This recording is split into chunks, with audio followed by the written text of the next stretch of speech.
The NBA's trade deadline has come and passed as 3 p.m. today, but the Brooklyn Nets effectively made no trades. What the heck does that mean for the future? And has Sean Marks failed this organization? That is what we will get into and so much more on today's episode of the Brooklyn Boys Show. What's happening, everyone? Welcome back into the channel. It is Thursday, February 5th of 2026. Glad you're all here with us. Make sure if you are in the building, you're hitting like and subscribe, as that is the best way to continue to support the growth we do for the time being. I owe a big thank you to Chris Carino, Tim Capstra, the entire Brooklyn Nets radio crew for hosting me on the Nets post-game show after that Lakers game, as BC is in the building, of course, as always. Huge thank you to those guys. I had an absolute blast. I learned a ton from them. I was on with them in the post-game show, so I should have a couple clips of that coming out on this channel, on our Instagram, and my personal Twitter feed over the next couple days, so you all can take a listen. Still gotta chop that up, edit it all, and get that out to you guys. But that is where I was earlier in the week, so apologies if there wasn't as much trade deadline coverage as you might have hoped, but I was often busy at Barclays Center on live radio. So that's the exciting news from my part. The exciting news from Nets World is basically everybody knows by now, trade deadline has passed, but the biggest move, surprisingly, was not a trade. It was, in fact, the Brooklyn Nets waiving Cam Thomas. Now, this tweet is by Shams Charania. All credit to him on Twitter. But this was the second that this fan base basically flipped on its head. Right at the trade deadline, right at 3 p.m., the Brooklyn Nets waived Cam Thomas. What that indicates to me is they were working the phones to the entire last second. Sean Marks was trying to find any and all possible suitors for Thomas to see if any team anywhere wanted to think about taking a flyer on him. Instead, nobody does, and the team evidently ends up just waiving him, as they see that as the best option here, as I'm trying to get myself and this clip up at the same time. There we go.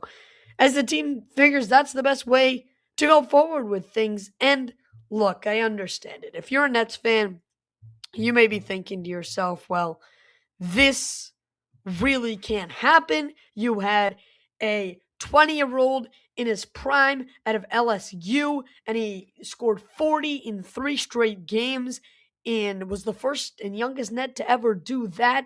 And how the heck did this team get nothing for him?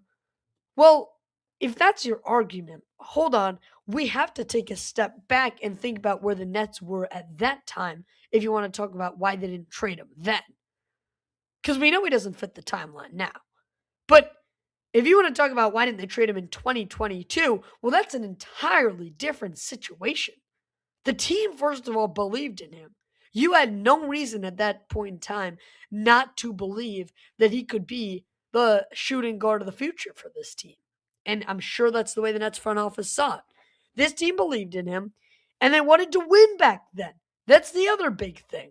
They thought, and for good reason, that Kevin Durant would be able to mentor one of the best tough shot makers this organization has ever seen. Now, yeah, there are flaws in his game. He doesn't really play defense. He's not keen on passing. He's not perfect in the locker room. But I don't think it is a bad thing to say that Cam Thomas had potential and that Kevin Durant would have certainly.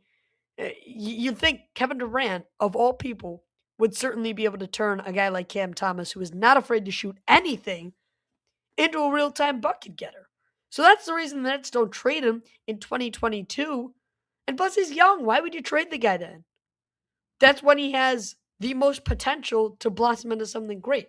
So if you're saying that with hindsight 2020, sure, but that's not a fair argument. Because back then you were probably talking about extend this guy for the next 10 years. I want him to be a Brooklyn Net for life. These numbers are ridiculous. So the road doesn't go both ways on that end of things. And then the second thing you have to think about is, okay, well, why didn't they trade him in the offseason? If they knew when trade deadline season would come, they wouldn't have any value for him, and he would just end up tanking, and they'd have to cut him. Well, first of all, that also requires hindsight 2020. You didn't know that he was going to get injured for 3 months at the beginning of the season. But let's say you knew how he would turn out by trade deadline season. I argue you still don't really have a choice to trade him in the offseason. Cam Thomas went into the qualifying offer negotiation with Sean Marks in this front office with one singular goal in mind, and that was to control his own future. And that he did. He took the $6.5 million qualifying offer and got his own control to where he may be traded. But why is that so important? It's so important because Brooklyn offered him a contract worth almost twice as much money. He could have nearly doubled his salary, his earnings for this year. But the only asterisk was he wouldn't have that no trade clause in his back pocket. And he said, no, my future deciding where I go is more important than any money you guys can supply me with. So it wasn't even the Nets' choice. Yeah, Sean Marks handled the whole Cam Thomas situation terribly in the offseason. But I completely understand why this team didn't trade him earlier and why they had to cut him now. He doesn't have any value right now. He's an unrestricted free agent in the summer. Any team can pick him up for next to nothing. And they know that Brooklyn doesn't want him on the roster. So why would you go out and trade an asset when you know a matter of hours later you'll be able to scoop him up for nothing? There was no motivation anywhere around the league to facilitate a trade for Cam Thomas.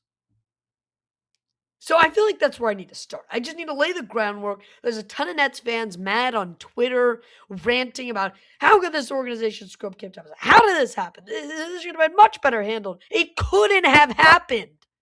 It could not have happened. Unless you wanted to give up on the guy at the peak of his talents, which don't tell me you did, because then I know you'd be lying. It could not have happened. That is the simplest way to put it. Cam Thomas gets cut. Look, I said this in my initial reaction. That's on Instagram and Twitter at the Brooklyn Boys. Quick plug there.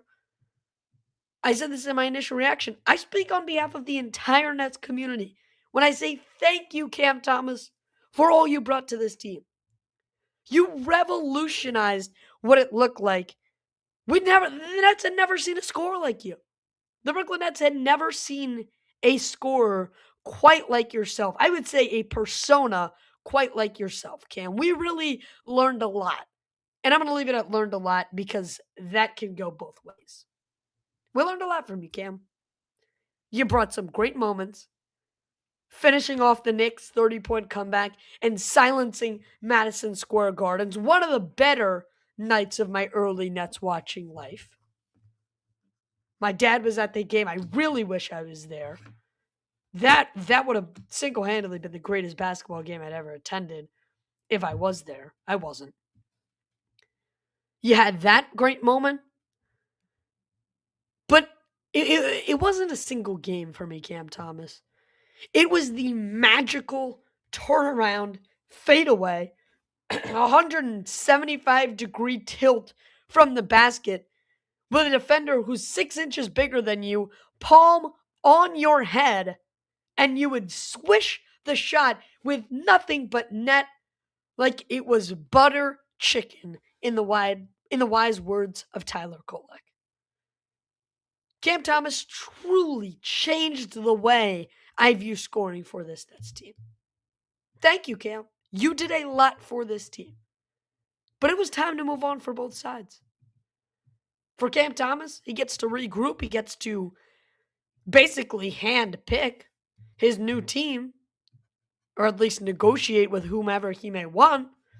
It's probably going to be a contending team. Good for him. Cam, I wish you nothing but the best. All right, maybe you don't like Sean Marks because of the negotiations in the offseason. I personally, and I don't think this fan base should, have any bad blood with you. Yeah, you took away time from the rookies. That was my point about not fitting the timeline. If this team was trying to contend, I have no problem keeping Cam Thomas. But now when you have 5 rookies that you need to develop, that need to get their shots up, which, by the way, is it a coincidence that the first game Cam Thomas is off of the Brooklyn Nets is the first game we see the Flatbush Five all together, all on the court at once? I don't think so. I don't think so, Jordy Fernandez. Don't think I don't read inside the lines. I do. You just didn't fit this timeline, Cam. And if the rookies weren't here and this was last season, you'd make a case that yeah, cutting him makes no sense. But I don't think there should be bad blood and hate between Cam Thomas and the Nets fan base. He did everything he did until the last day he was in net.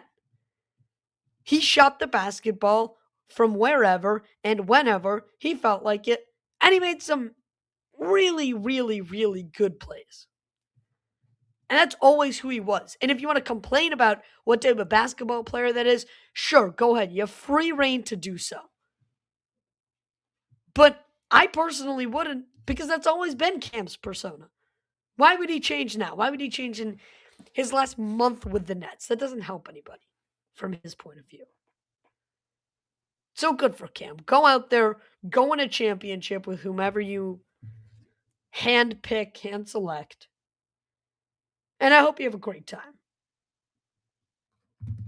But it's pretty evident that the Brooklyn Nets probably submitted this waiver claim like a half minute before the deadline. I think it was 3:01. The Shams tweet came across my phone.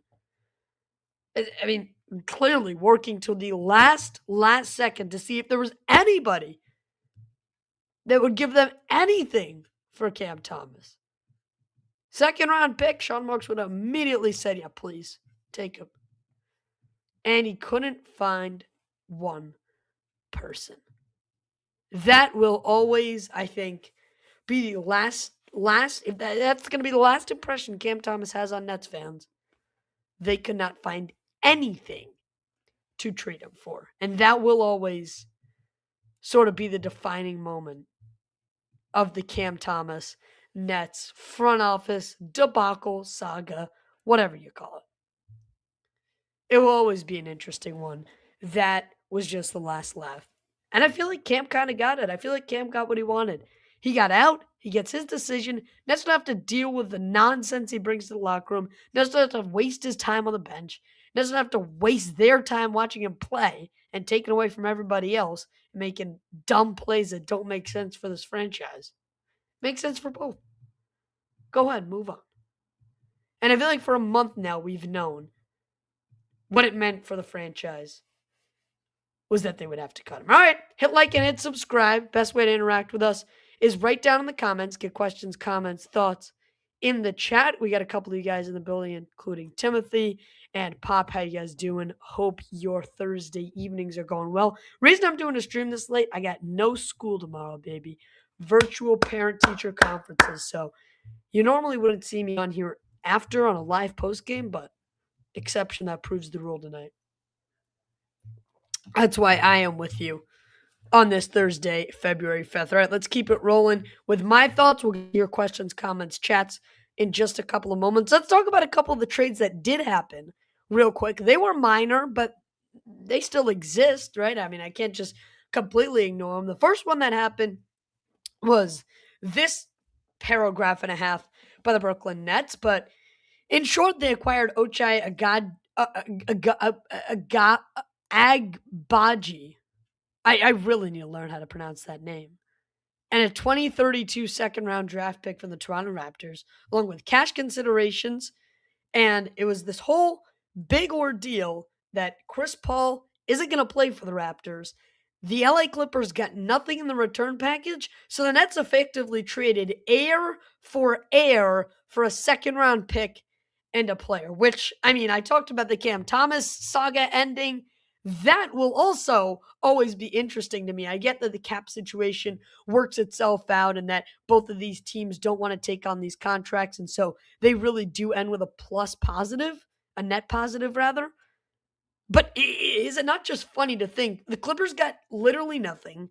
The Raptors got a player who will never touch the court for them in exchange for the Nets getting a second round pick and a player. So that is very, very funny to me. And then as a side part to clear roster room, the Nets unfortunately had to cut Haywood Highsmith, who, according to his agent and multiple sources, said was about to be ready to play at the end of February, but is never going to get his chance. He's been recovering from knee surgery the entire season long. So, Haywood Highsmith, you have served your role. You had a couple nice street outfits for the Nets, a couple nice street clothes appearances right there on the bench. And I feel like you're a big contributor to the Brooklyn Nets bench. So Haywood, thanks, man. I can't really say much else. I wasn't at practice, so I don't really know how much you did there. I mean, you could have you could have done something great. This was my tweet from earlier today. Let me get it up for you guys. But I mean, this is what I got to say about Haywood Highsmith. I mean, 0 points, 0 minutes, 0 starts, 0 games, 3,156 claps, a true Brooklyn Net of all time. A true Brooklyn Net of all time. I can't really say, I mean, I got to say the claps was a guesstimate. I tried my best, and I don't really have a scientific method for going about how to calculate and calibrate the number of claps, but I analyzed the bench closely, and that was the best number I could come up with. But Haywood Highsmith, man, a real trooper having to sit through that many Nets games courtside. You're a good man for that. It takes a lot to watch that Brooklyn Nets product that they put out on the court from my couch. From the court side, I mean, I can only imagine having to be there for every single waking second of your life, spending it with that team. So congrats, Haywood. Great career with the Nets. Yeah, you contributed a lot. And your jersey, my Haywood Highsmith jersey will be arriving in the mail soon.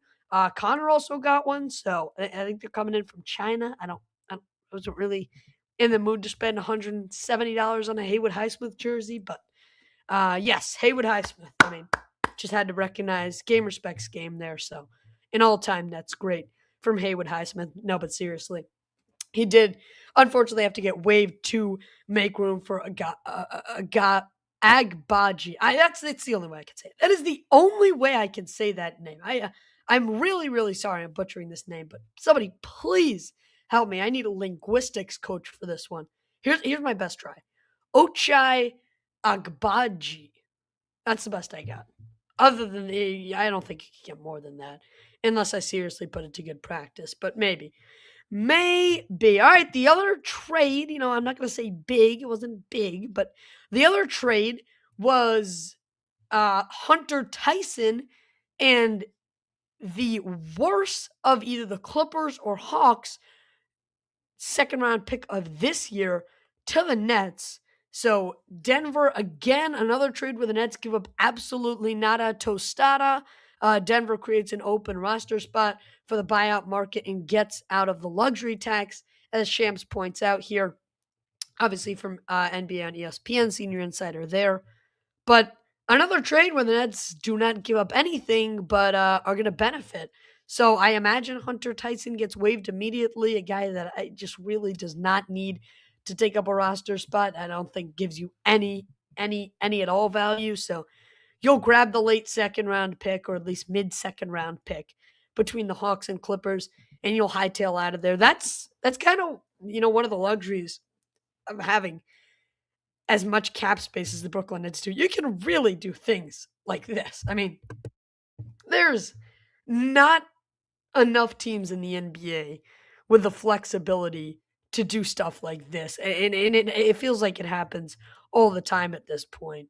Like the Chaney Johnson signing. You can't tell me that, there's another team in the NBA that can afford to pay that guy to not play a single game in Brooklyn. But just like Haywood Highsmith. And he was initially taken on for seconds. So now they got to cut him and take on a second. And I don't imagine Hunter Tyson laces it up with the Brooklyn Nets. But look, if he does, I may be in the market for a Hunter Tyson Nets jersey.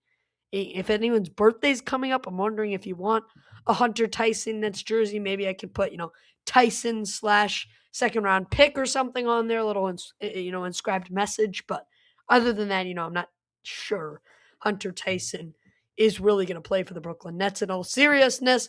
And then the last trade that to the best of my knowledge, I'll keep working the awesome Nets beat reporters like Eric Slater and things like that. But at this point, I still do not think that the Josh Minute full details have been disclosed yet. So I'm trying to find that right now. But as of this point, we still don't know. It's a trade with Boston to acquire the guard. I don't know if the Nets gave up anything to Boston. This could be their third trade in a row where they do not have to give anything up. But all it says here is that Minute is a $2.6 million team option for next season. 6'8" wing, average 5.8 points, 51-44, 77 splits across 33 games this year. So another very, very small guy, but here's a guy I actually expect to make the team because you're not taking on picks or anything. So this is literally just the trade for a player here for Brooklyn. So Josh Minute, a guy that actually you expect to, be an end of the rotation guy, but in the rotation at the bare minimum, if that's the least you're going to get out of this NBA trade deadline. But let's get into the real takeaways and read inside the numbers here. Hit like and hit subscribe if you're new to the show. That's the best way to support what we do. Share with friends and family, but more importantly, get questions, comments, thoughts over in the chat for us to react to.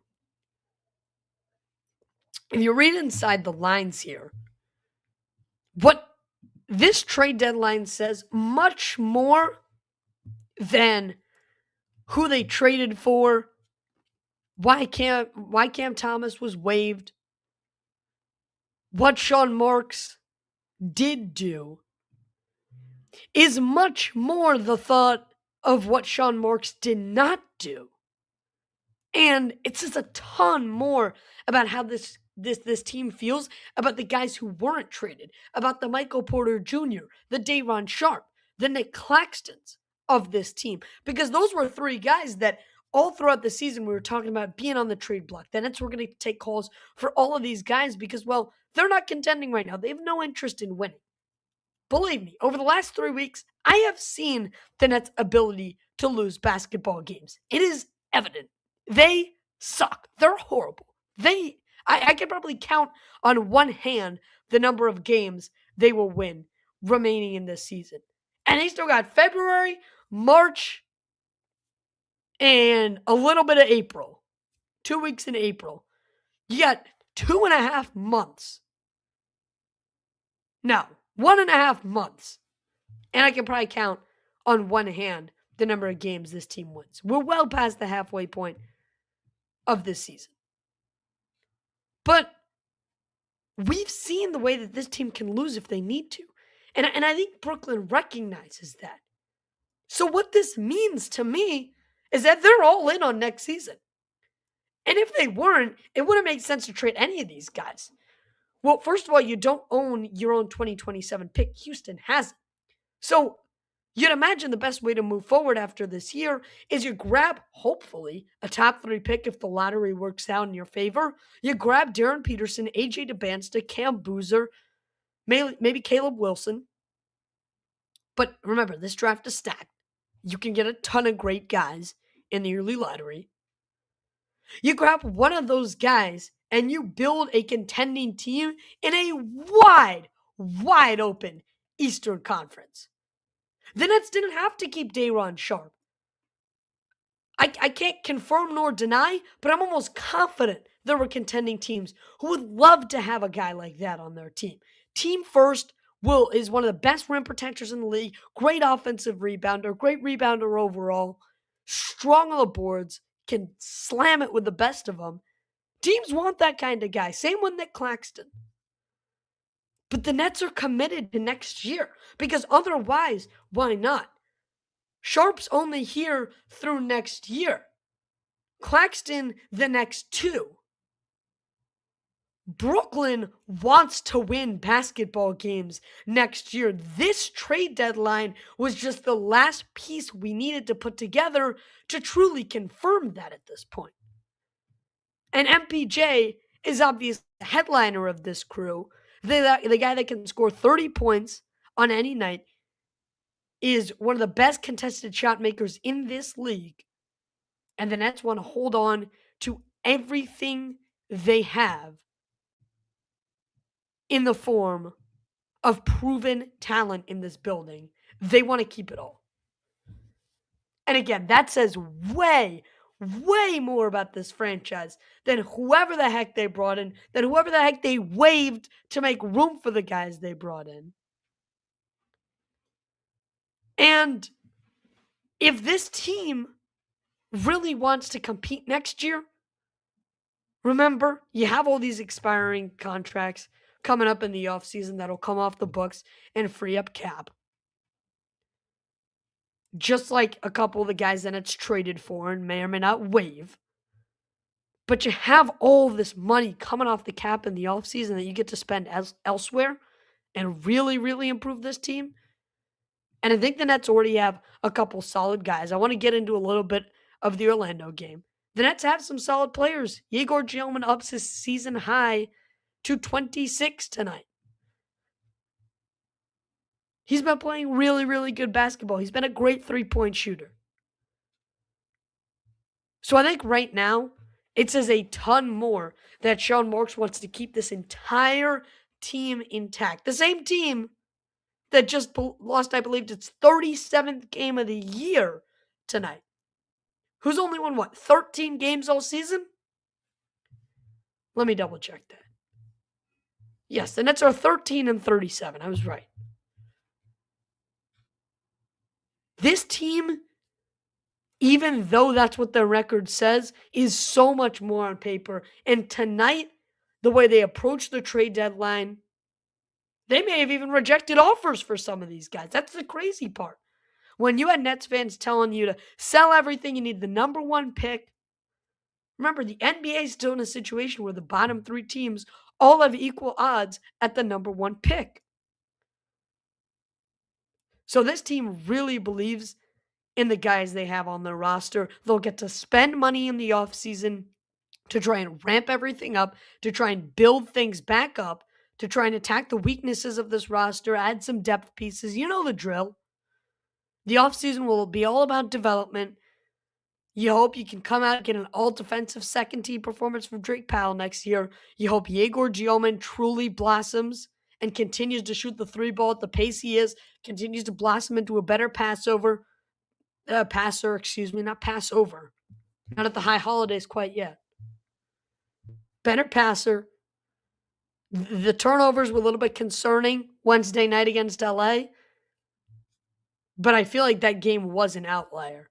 The Lakers were confusing the Nets on that end of the floor all night long. I heard Tim Capstraw talking about it when I was up in the booth. They had a really, really weird, and this is mainly for UBC. They had a really, really weird system happening. They started in a zone defense to begin the shot clock, then shifted to man, and the Nets really couldn't read anything. And I blame that a lot on the coaching staff for not adjusting in game. They got to be able to do that much better than they did tonight.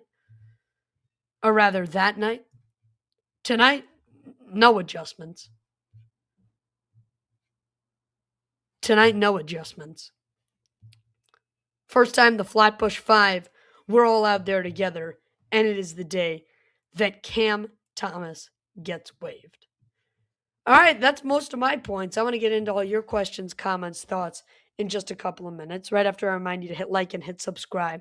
If you're tuned in with us live on YouTube, if you're viewing on Twitter, that's just as great. Make sure you're following my account so we can continue to grow here on Twitter.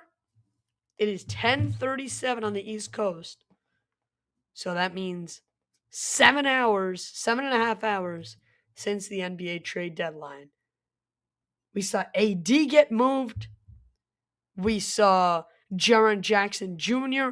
earlier this week in a move that really surprised me. And those two moves might elevate the Jazz and Wizards, who are both in contention with the Nets in terms of the tanking standings. So we got to look around the league to see who really improved. That is kind of with the Nets. The Pacers. I'll tell you what, the Pacers really improved. They went out there and they traded for Ivica Zubac. They're another team that may be moving up the leaderboard, so to speak, and getting out of the way of the Nets tank.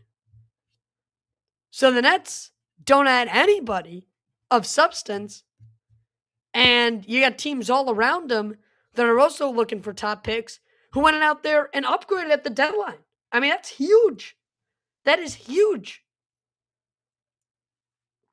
Let's get Tankathon up right now. Classic Nets fans to be spending trade deadline night on Tankathon. So Washington actually just won their last game. They're 4-6 in their last 10 games. So is Indiana. Indiana has been on a tear recently. 4-6, although they have lost their last two after a little bit of a short winning streak there. The Nets have moved into the top 4 of standings. They're tied for the second least amount of wins in the league, only one back of the Kings. This team is making progress, baby. Utah and Washington are those 5th and 6th seeds, and they significantly upgraded at the deadline. Washington grabs AD. Utah gets Triple J, a DPOY. Indiana grabs Ivica Zubac. Oh, that's a fun name to say. Ivica Zubac. And they're only a half game in front of the Nets for sole possession of 3rd place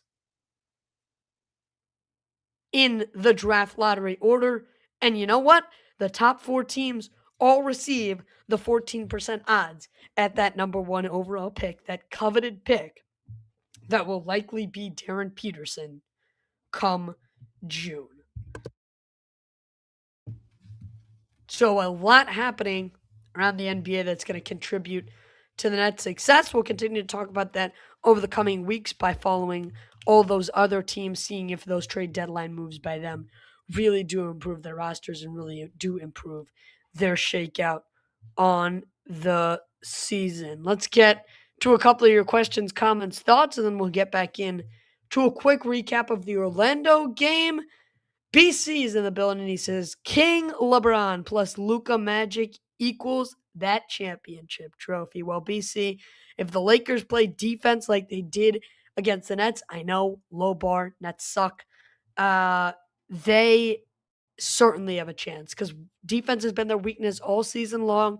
You know how well they can score. They have the reigning Western Conference Player of the Month in Luka Doncic, who averaged 34 a night for the West Player of the Month. But if they play defense like they did against the Nets, man, they have... I mean, the sky's the limit at that point. The sky is really the limit for the Lakers. And we saw that, I think, firsthand at the Barclays Center with how well they played. They really turned that game into a circus. If you're a Nets fan and you watch that Lakers game, they turned that into a circus real fast. We saw the LeBron dunk from the free throw line. We saw lobs off the backboards. So, Nets kind of embarrassed themselves in front of everybody with, a huge crowd in the building, a huge Laker crowd in the building, as it always is when they play at the Barclays. So, good stuff for your Lakers, BC. BC also comes in and says, Cam Thomas, LA Future 6th Man of the Year.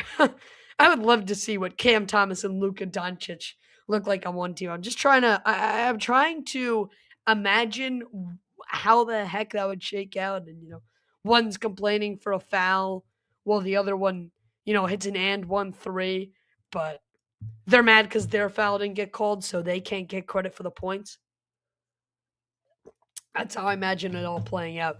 BC, You can stack your roster, but I'll warn you, too many divas on one team ain't gonna work, and trust that coming from a Brooklyn Nets fan, a New York sports fan as a whole, it almost never does. Timothy Park is in the building. How you doing, my friend Timothy? He says, how about the Wizards beating the Pistons tonight? Only the latest saga for them, and that was even without AD, I believe, in that game. So he is literally just boosting morale from the sidelines. Man, the Wizards could be a scary team moving forward with that young bunch stuck together with AD, with Trae Young. They got a lot cooking for them in Washington. Now, BC said he wants the LA to pick up Cam Thomas, but then Timothy says nobody wanted Cam Thomas, which is probably true and why the Nets weren't able to execute a trade with anybody. But then Papa Pope Steph, I think I'm saying that right. You know, there's a lot of words getting crumped together here. I guess it could be Pop Steph, but I'm going Pope Steph. I feel pretty confident that Pope Steph comes and says, I'd love for the Knicks to get Cam. So we go from nobody wants Cam to Lakers 6-man to the Knicks want Cam Thomas. And Pope Steph, just what I told BC, too many divas on one team. Generally, it doesn't work.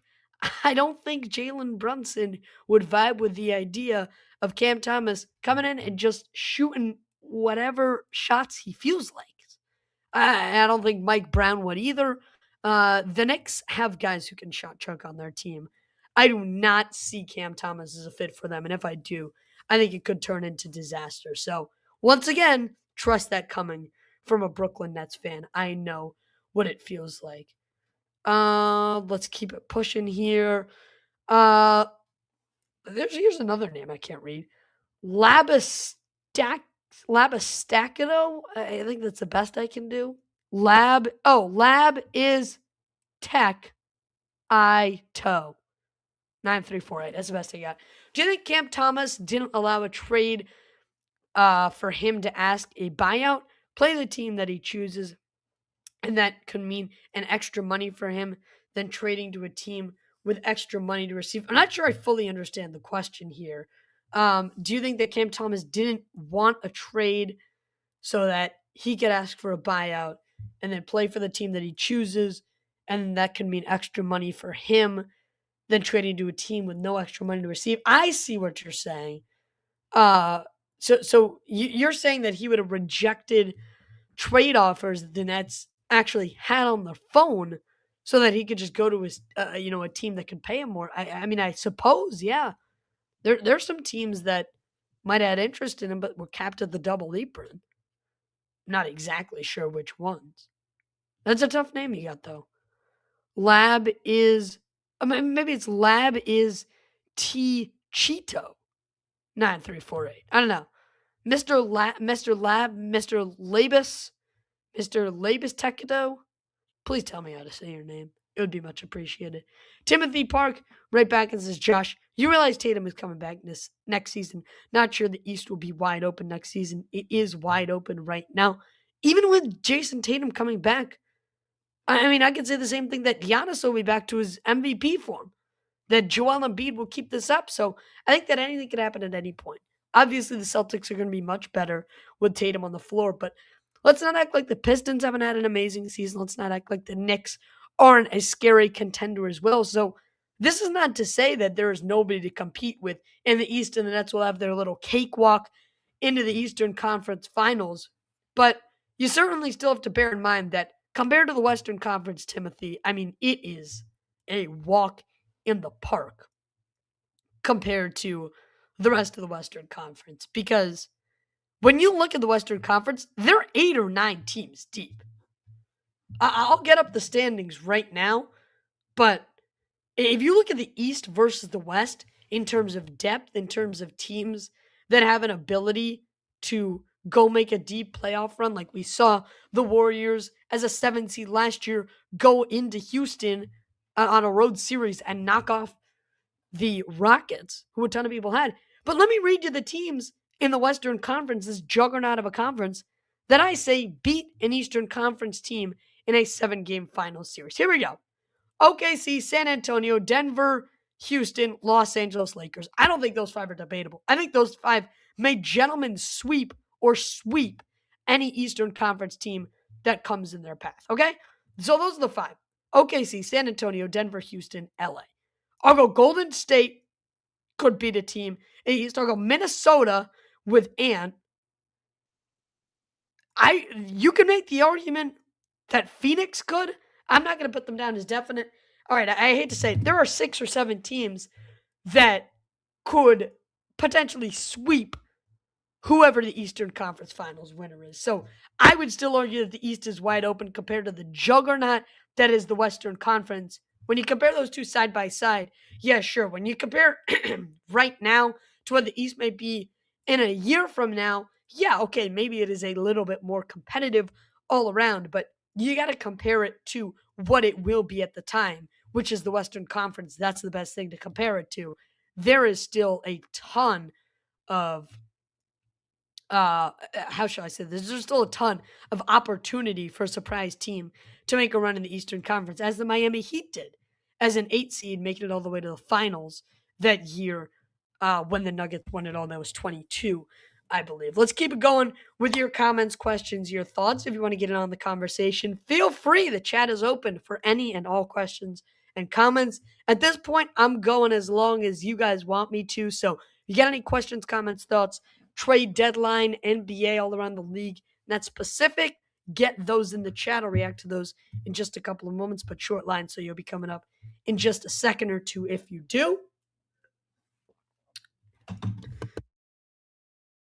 If not, all good. We still appreciate the support. Liking and subscribing does mean just as much for the growth and development of this channel. Trying to hit 600 subscribers sooner rather than later. I think we're at 570 right now. So all your support at home is much appreciated. If you haven't done so yet, subscribing is free and it helps us grow a ton. Josh, those standings don't matter. Look at what happened in last year's lottery. That is what Timothy is saying regarding to the tankathon that I talked about, regarding to those other teams making moves. I understand that a team can late jump the lottery. The Hawks did it with Zachary Risache, although that wasn't the greatest draft probably to propel yourself up to the number 1 seed for. In fact, it's probably one of the worst that you could have imagined. I get that the Hawks did it with less than 2% chance to get Risache. It's suspect that the Mavs trade Luka the next year. They also have a less than 2% chance. They go out there and draft this generational talent in Cooper Flag. And I understand that. But Timothy, if you're going to come here and say, Josh, those standings don't matter, look what happened last year. First of all, what I would tell you is you got to play it like you can. You can't control the lottery. I suppose the best you could do is sim it enough times and see what you get. You can't control the lottery though, but you got to play to your odds. They say the house always wins in Vegas. Does that mean that you go into a casino and you literally never win a game? No. But it means the house has the better odds in the long run. They'll win the game, all right? So Timothy, I cannot tell you that since the Nets have a top 3 pick, perfect, they're top 3, nobody can contest it, blah, blah, blah, no matter what. Because I can't. That's not the truth. But you have to play the odds to the best of your ability. If you're going to make that argument in life, you might as well not do anything, right? If you're just going to say, well, why would I spend $9 on this coffee? I won't have any left in 30 minutes. Don't buy the coffee then. But it might be good for that 30-minute stretch. So that might have been a bad analogy. I don't know. Let me know. I'm not the best on analogies. I got to get better at them. But I don't think that's the right mindset that the Nets can have heading into this. They need to get the best odds possible. So I would argue it does matter. That's first of all. And second of all, what happened in the last 2 years lottery, the odds that it happens for a third straight time, without a serious league-wide investigation of another one of these teams bullfrogging everyone for another generational talent. I'm done. I'll file the lawsuit. I will start the class action lawsuit if another play-in team gets Darren Peterson, gets the first overall pick. All right? It'll be led by me. I'll hire the attorneys, Timothy. I can't. Oh, I might have to hop on the NBA's rigged conspiracies if that happens, right? Like, I could not imagine what that would possibly even begin to look like for this league if that happened by chance for the third year in a row. Now, I'm no expert, but I think the Hawks, when they got Risa Shea, did have a less than 2% chance to win the lottery. So let's look. What are the odds that 3 straight NBA years in a row, a team with less than 2% odds gets the number one pick? This is going straight into AI. I don't know how to do that math in my head. It's going straight into AI, but we're about to get the answer for you. And, well, it's thinking right now. It's saying about a 1 in 37,000 chance that 3 years in a row, a team with less than 2% odds wins the NBA draft lottery and gets the rights to the first overall pick. Those are the odds according to ChatGPT. Timothy, if the NBA somehow, for a third straight year in a row, gets the last place team in the lottery to win it all, I mean, you won't even talk to me. I might not even. I might have to stop watching the NBA. That would be the most blatant rigging we have seen since the scorekeepers just started adding assists for Michael Jordan. Timothy comes in and says Risa Shea is a G Leaguer now. But that's besides the point. I know. Zachary Risa Shea, that's got to be the worst year to ever get the number one pick. But they did. Okay, the Hawks had just a 3% chance. So 10th best odds. And the Mavericks had, I think, a 1.5% chance. So it's somewhere around 1 in 37,000 odds. Even though Risa Shea is a G Leaguer. Even though, what a miserable time it must have been for the Hawks to have the number one pick.